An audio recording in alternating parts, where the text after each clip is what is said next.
Okay, so here's our warm-up. We are factoring. We're pros at that at this point. So if you started to factor, you noticed that this was x plus 5. Try to make that nice. X plus 5, which we would write as x plus 5 squared. Okay. This is x plus 7 times x plus 7. Oh my gosh, what a pattern we see. That's x plus 7 squared. This one I'm just going to go straight to. This is x plus 1 squared. Okay, magical. So these are called perfect square trinomials, and they are a big part of what we're going to be today when we're doing completing the square. So we're just reminding ourselves, everything kind of goes back to a concept that we know, factoring. But one of our important steps is going to be kind of setting up these perfect square trinomials. So have these written down because you're going to use the pattern to them in a second. But hopefully the factoring isn't bad, but just so you see, it goes into a binomial squared. That's the main thing. So the step that we're going to be doing, kind of the new step, is actually completing the square. So you're going to see what that means in a second.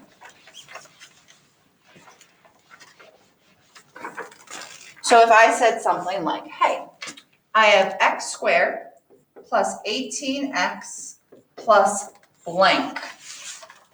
And I said, can you fill in the blank to make this a perfect square trinomial?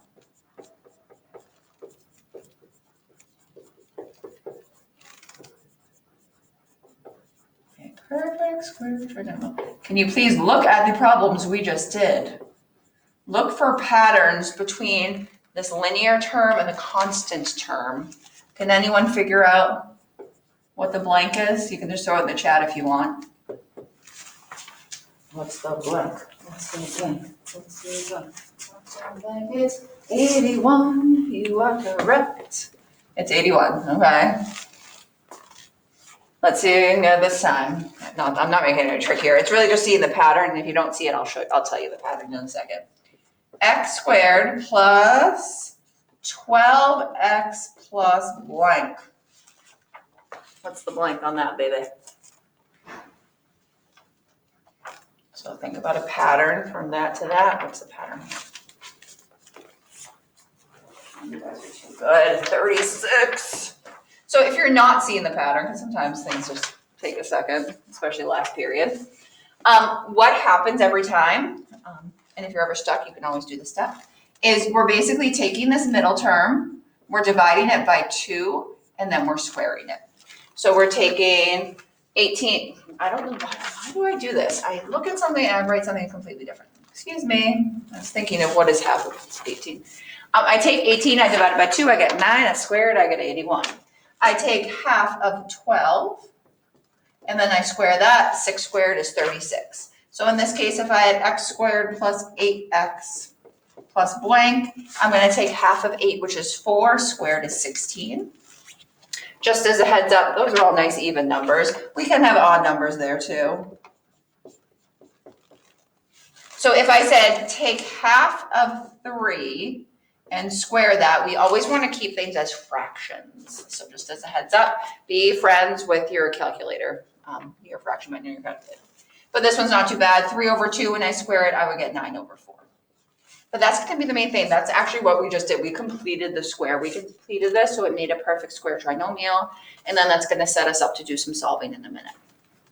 So I'm just going to take a little, I like to pause after each thing just to make sure you're good and you've written it down. If you see something you have questions with, ask me a question. And if not, we'll do the new problems in a second. I'll just give you a moment to get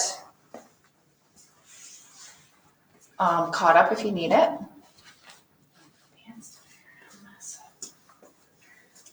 So the next thing we'll do is actually some solving. So this is just kind of getting into the groove of what we need for this setup. Any problems? No, so I always throw in the chat. I always look back over there. All right. So now we are going to do the process called solving by completing the square.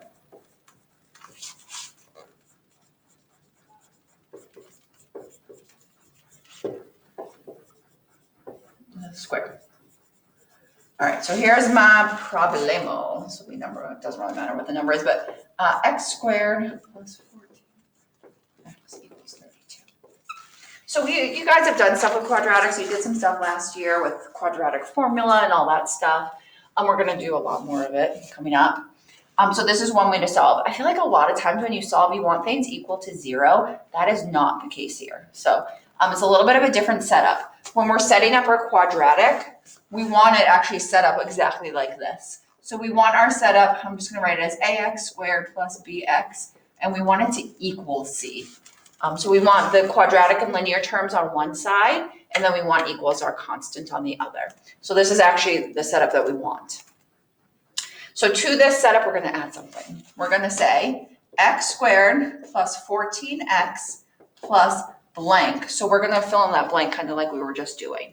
It's basically because we want to complete the square. We want to make this a perfect square trinomial. But when we do something in an equation, if we do it to the left side, we have to do it to the right side. So I'm also going to add a blank over there. So this is going to be the general setup that we're just going to kind of keep doing over and over, just with different numbers. But this is kind of the main idea of what we're doing.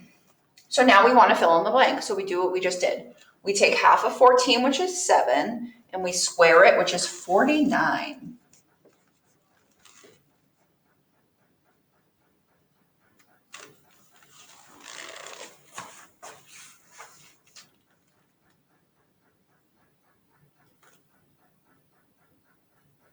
Okay, sorry. I don't know. I was just having like a brain fart there. Okay. So we're here. You're saying, okay, I'm like, who cares? So the reason we did this is we are now going to factor this side. It makes that side factorable, which is why we do it.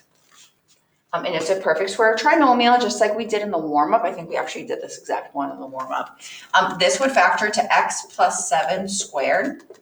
So to factor these quickly, you just take the square root of the first term, which is x, the square root of the last term, which is 7, and whatever sign is right here is going to go in between them. So square root, this sign, and then squared. And that's going to equal 81. Now, this actually looks semi-familiar to us. So before, when we were doing complex numbers, we were doing some solving and we were using square roots, and there were a few equations that looked like this. So we actually know how to solve this. We're actually going to use square roots for it. So completing the square is kind of the setup to get us to where we can solve with square roots. So we're going to take the square root of each side to cancel the squared. That gives me x plus 7 equals, please, some of you forgot that when you're solving and you take a square root, you have to put a plus minus. Don't forget the plus minus. You need both of them. All right, main goal is to still get this x by itself, so I'm going to subtract 7. So I'm going to write this. I'm going to run out of room, but oh yeah, you guys can still see me. I'm not used to writing this low on the board. As x equals, I'm going to write that -7 on front and then plus or minus 9. Now in this case, since they're both just, nice rational numbers, just integers, you can combine them. Remember, the plus minus just represents 2 answers. And in this case, since we can combine them, we're actually going to get the 2 answers. We're going to do -7 plus 9, and we're going to do -7 minus 9. That's what the plus minus represents. It just represents 2 things. It's just we got lazy. We don't want to have to write it out a million times. But in this case, since we can combine them, we go for it. -7 plus 9 gives me 2. And -7 minus 9 gives me -16. And in that case, those would be my 2 answers of that quadratic equation.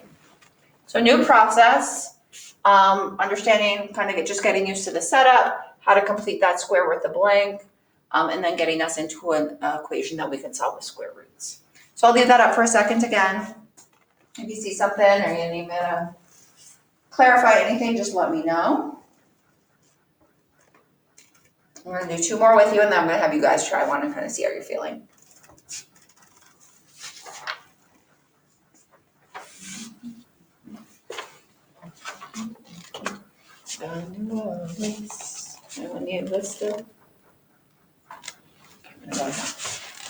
Always feel free to interrupt, or if you need more time, just tell me. Okay, So number 2, or the second one, it doesn't really matter. I have x squared minus 2x minus 53 equals a 0. So the first thing I notice is this is not the setup that I want. So I have to rearrange it. We're used to rearranging and moving things around to where we need them. So once again, I want the quadratic and linear terms together, but I want the constant over on the right side. Now I'm going to rewrite it as x squared minus 2x. I'm going to just fill in that plus blank. So I'm going to put that blank there just so I don't have to rewrite it a million times.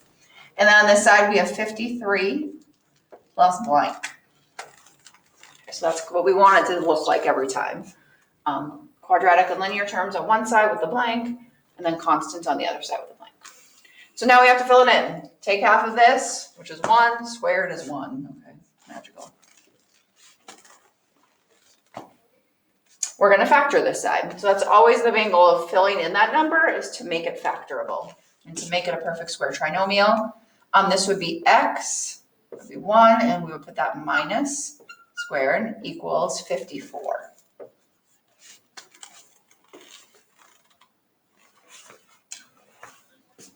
Okay. Once we get to here, the main reason we did that is so now we can use square roots to solve it. So I'm going to use take the square root of this side and that side. I'm going to write it as x minus 1 equals plus or minus the square root of 54. If you have a radical in your answer, see if you can break it down, see if it's divisible by a perfect square. In this case, it is, right, because it's divisible by 9. So it would be plus or minus 3 square root of 6. So all radicals should be broken down if possible. And then our main goal is really to just get that x by itself. So I'm going to move this 1. So I'm going to write my answer as, I know I moved and I put plus 1. It's just a positive 1. So I just write 1. You don't need to write a plus in front of it. Then we write the plus minus 3 square root of 6. I can't combine those. Where in the last one, they were both integers. You could combine them. This is rational. That's irrational. They kind of have to stay separate. We have the plus minus to represent our 2 answers, and that would be your final for that one. So you're noticing the steps are the same. I'm just changing the numbers. I mean, there's only so much you can do. The steps are pretty much the same. Little things like maybe if radicals pop up, just make sure you're okay with simplifying those. But if you see any questions on that one, just let me know. And there's one more we're going to try before you guys try one. Let me know if you have any questions or you need any help.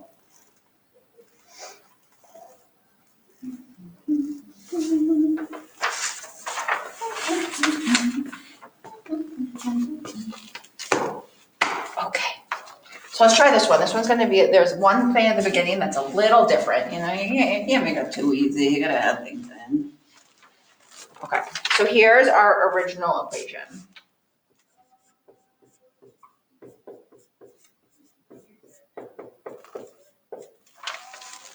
So the issue is, when you're doing completing the square, you need this a to equal 1. You need this coefficient of x squared to always be 1. We really just want x squared. We don't want that 9. We don't want any coefficient. So you have to take care of that as the first thing before you do anything else. So since we have a 9 in front of x squared, but we want a 1, we're going to divide it by 9. And we know in an equation, when I do it to one thing, I got to do it to everything. So I'm going to kind of just rewrite that equation so the coefficient of x squared is 1. So now I have x squared plus 2x. I'll just add my blank in because everything was kind of where it needed to be. Ooh, on this side we have a fraction, which is just life. Fractions are going to pop up. Be friends with your calculator because hopefully it will do the fractions for you. Mine is my best friend that does all the work for me. Let's fill in let's complete our square, fill in our blank. That's a 2. 2 divided by 2 is 1, squared is 1. We've seen that exact problem. The reason we do that is so now we can factor the left side. So when I factor this side, that would factor to x plus 1 squared. On the right side, I'm going to add that. Negative 7/9 plus 1 would just be 2/9.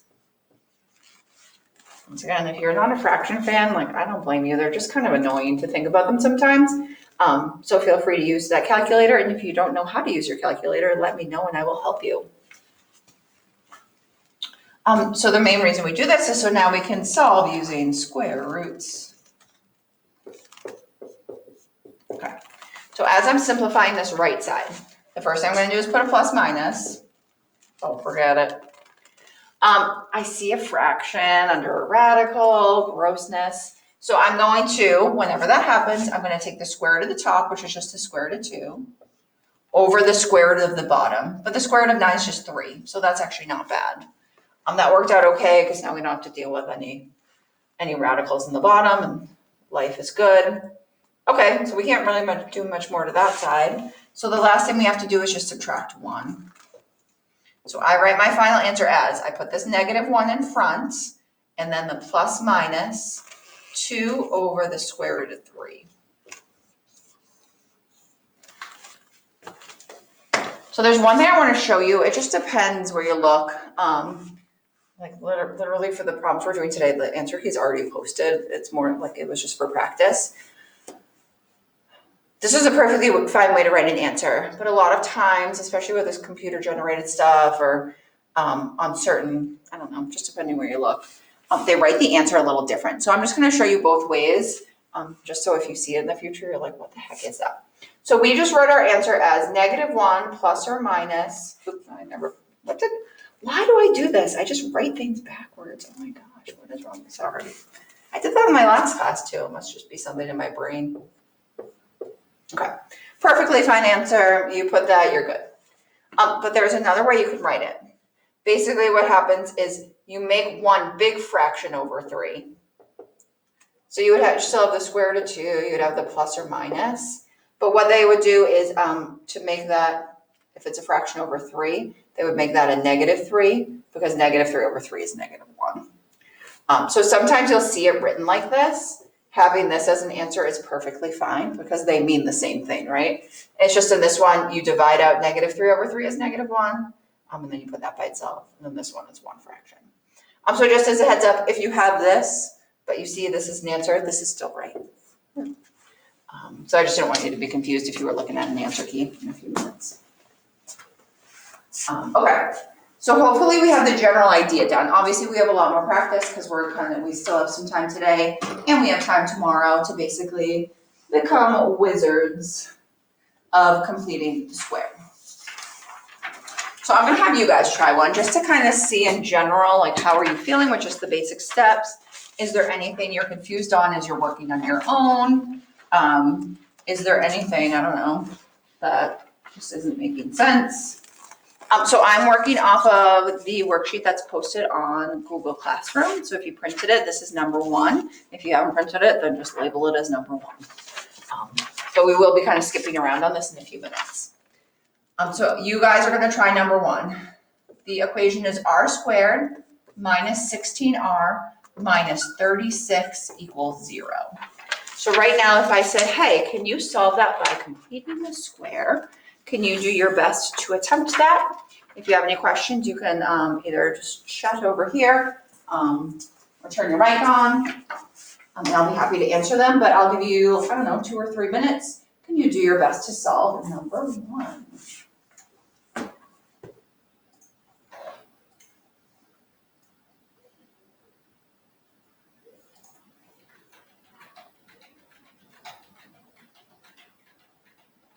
Sorry if I'm making noises, I'm just trying to put in attendance. So.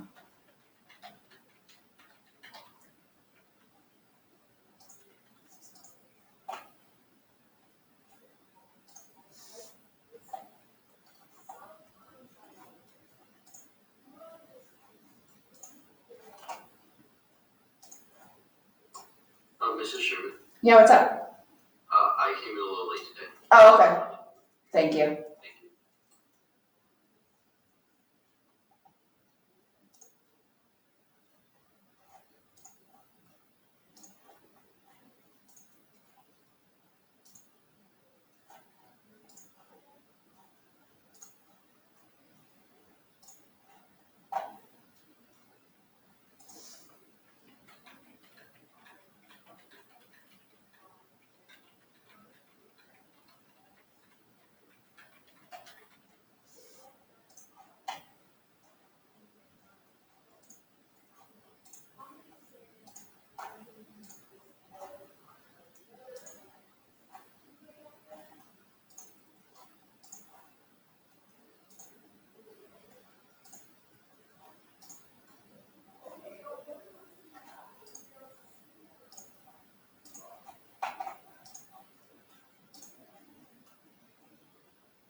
say another like 30 seconds, we'll start to go over that.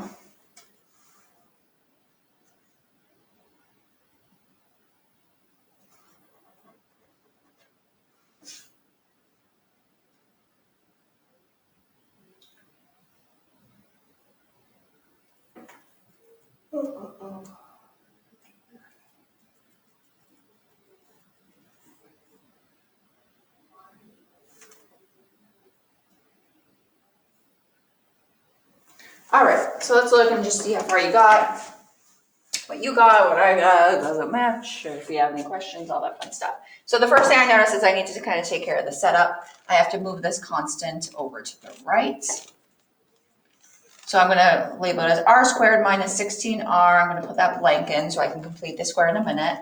And then once again, if I add it to the left, I have to add it to the right.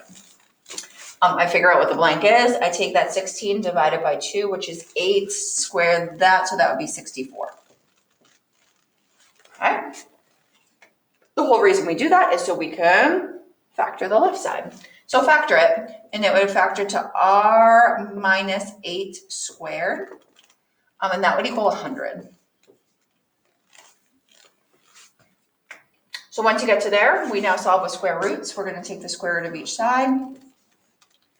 R minus 8 equals plus or minus 10. Don't forget about the plus or minus.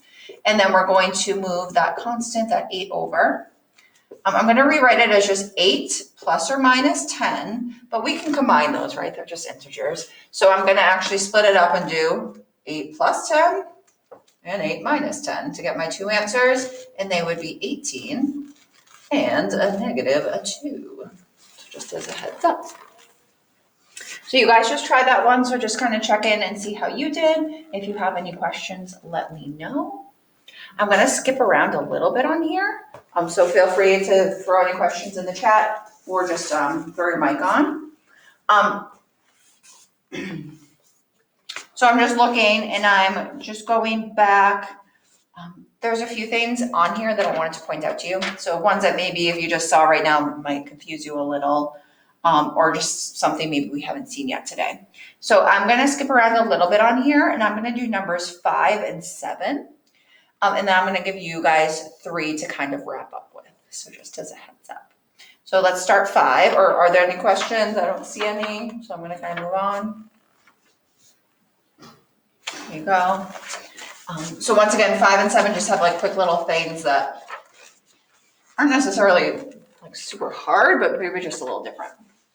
I'd like to show you that stuff before just throwing it at you. Okay, so if I start with number 5, I always worry about the setup first. So I'm going to have to move this 77, and I have k squared minus 16k. I'm going to add that blank in to complete the square in a second. And then that's what, negative 84. And once again, if I add it on the left, I have to add it on the right. Now I'm going to complete the square. So the main goal is put that number in, divide that by 2 and square it to get 64. To make that a perfect square trinomial. And we do that so we can factor this side. And that would factor to k minus 8 squared. On the right side, I'm just combining like terms, and that will give me negative 20. Okay, it's feeling pretty good. This doesn't look too messy yet. Square root, k minus 8 equals. Now here's the thing. So this is like the little thing I wanted to point out to you. We have a negative under a square root. So you guys just took a little assessment on that. Anytime you see a negative under a square root, you're going to have that I in your answer. So just as a reminder, it's almost like everything builds on itself. It's magical. It's beautiful. You're going to have an I in your answer. We can also break down the square root of 20. We also need to remember that plus minus. So this would simplify to plus minus, what would that be? 2I square root of 5. Because square root of 20 breaks down to 2 square root of 5, but then we need that I to represent that negative. So just a little thing that we just need to be aware of. In this case, I would move my 8 over here, and I would get k equals 8 plus or minus 2I square root of 5. And that would be your final answer for that one. So was there anything really different? No. I mean, we did all the same steps we've been doing. There wasn't anything really fancy. It was more just, if you see that negative, just remember about the I. You have to have that in your answer. So just little things like that. So that was number 5. And I just want to do numbers. Was it number 7 that I did? Yeah, number 7. Is the last one. Because number 7, there's just a little things with some radical stuff. I just want to make sure once again we go over it. So if you see it in the future, it's hopefully not as confusing. Any questions on 5? Okay, sorry, I just keep looking back at the chat to see if anyone needs me. Feel free to interrupt whenever you need. All right, so the last one I'm doing, and then you guys are going to try a few. Number 7. So we have 5x squared minus 10x minus 48 equals 0. So the first thing I do is I always worry about setup. One, are things where they need to be, but also that this x squared cannot have a coefficient other than 1. So I'm going to do that first. I'm going to divide everything by 5 to take care of that. Even that side, I mean, I know it's a 0, but just remind yourself that everything gets divided by 5. I end up with x squared minus 2x minus 48 fifths. Okay, that's looking kind of ugly, but oh well, life. And now let's kind of rearrange, or you could kind of do it in one step if you needed to. X squared minus 2x, I'm going to make that a blank, and I'm going to move this over here. So that's going to equal 48 fifths plus blank. Okay, so now everything's where it needs to be. All the coefficients are good. So let's complete the square. This would just be 1, right? So if I take half of that and square it, and I can factor the left side. That was my main goal. This would factor to x minus 1 squared. On the right, we have our beautiful fraction. Feel free to use your calculator. If you need calculator help, let me know. 48 fifths plus 1 would be 53 fifths. Beauty. And now we're going to take the square root of both sides. Now here's where the little comes in. So we end up with plus or minus the square root of 53 over 5. Unfortunately, we can't leave it like this. All right, so we never want a fraction under a radical. There's all sorts of no-nos around that. So I'm just going to come over here and deal with this. So we end up with, we're going to rewrite this. I just need some room here. I don't want to squish it. We have x minus 1 equals, I'm going to write it as plus or minus, and I'm going to split this into 2 radicals. The square root of 53 over the square root of 5. Okay, so you always split up your radical into 2, just numerator. Sorry, I'm just making sure I can see over denominator. But you can't have a radical in the denominator. Sorry, you can't really see me. You can only see my phantom arm here. So you can't have a radical in the denominator. So we need to take care of that. We did that with i's. We've seen this in the past, but let's just go over it again. Whatever you have in the denominator that you don't want, you're going to multiply by that over itself. Okay. So when I do that, I get plus or minus. The square root of 53 times the square root of 5 gives me the square root of 265. Okay, there you go, beautiful. And the square root of 5 times the square root of 5 is just 5. That's why we do that step, because it gets rid of the radical and you're just left with the number underneath. I still have x minus 1 over here. I'm just kind of organizing my life. Now, I always kind of reassess at this point whenever you see a radical. Can I break that down? And I can't. I've already tried to do it. Not possible. So since I can't break this down, there's really not much I can do. The only really thing I need to do is get this x by itself. So I'm going to add 1 to both sides. And I would get x equals, so I'm going to put this 1, and then plus or minus the square root of 265. I don't know why I can't write square root over 5. So that would be your answer. Remember, sometimes, just depending on how people write it, you can write it as one big fraction over 5. And then I would, instead of writing 1 by itself, I would write it as 5, because 5 over 5 is 1. You don't need to do that extra step. I just want you to at least see it.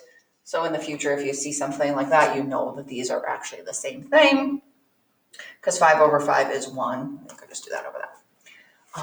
So that one, definitely a little bit more, cumbersome with some of the work. with that radical, but radicals pop up. So you just need to be careful and you need to know how to deal with them when you see them. All right, so we're gonna try a few. Technically, we got out of 210. I'm sorry if I'm torturing you, but I'm trying to keep everyone kind of the same spot here. All right, so I'm gonna stop this. So give me 1 second. I'm sorry.